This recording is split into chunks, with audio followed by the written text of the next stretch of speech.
Okay, guys, in lesson 5.3 of Go Math, you're using the distributive property that you learned back in chapter 4, but you're using it to multiply when you're using multiples of 10, like when you're multiplying 3 times 20. So to unlock the problem in lesson 5.3 says the school assembly room has 5 rows of chairs with 20 chairs in each row. If the third grade classes fill 3 rows of chairs, how many third graders are at the assembly? So we're using 3 rows of 20, okay?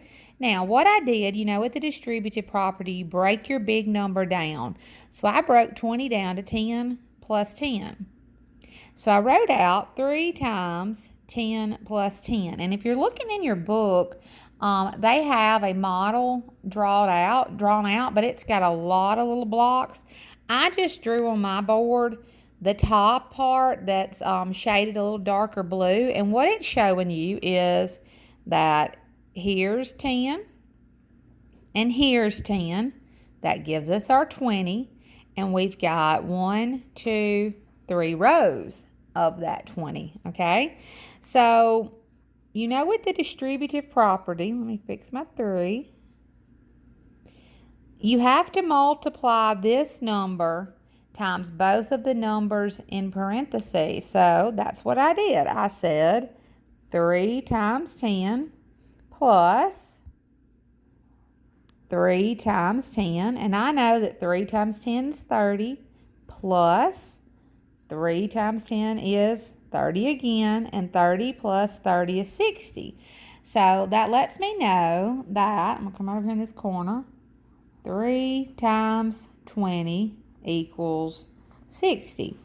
Now, I'm going to show you a shortcut way to work a problem like that if you forget how to do the distributive property, okay? To kind of make sure you've got the wrong answer. Same problem we just had, 3 times 20. Now, you can cover the 0. So now your problem says 3 times 2. And we know that 3 times 2 is 6. However many zeros you have, you add that 0. So if I had 3 times 200, again, cover the zeros. 3 times 2 is 6. This time I've got 1, 2 zeros. Now, a lot of times I have kids get confused when it's a problem like this. Okay? 5 times 200. Cover the zeros. 5 times 2 is 10. You don't count that 0 as one of these. That's just telling you what 5 times 2 equals. Now you have 1, 2 zeros. Okay, so 5 times 200 is 1,000. But for the distributive property, just remember to break it down. If I've got 4 times 40. Break this number down to tens. That's 10 4 times. That means I have 4 times 10 plus 10 plus 10 plus 10.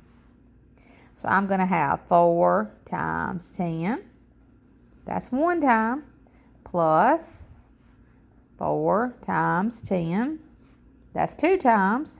Plus 4 times 10, that's 3, plus 4 times 10 again. And 4 times 10 is 40, plus 40, plus 40, plus 40. And if I come over here and I add up 40 plus 40 plus 40 plus 40. Well, I know this is 0. I know 4 plus 4 is 8, 8 plus 4 is 12. And 12 plus 4 is 16. So that means 4 times 40 equals 160. I also could check my work by doing the easy way. Cover the 0. 4 times 4 is 16. Add 1 0. I hope this helps.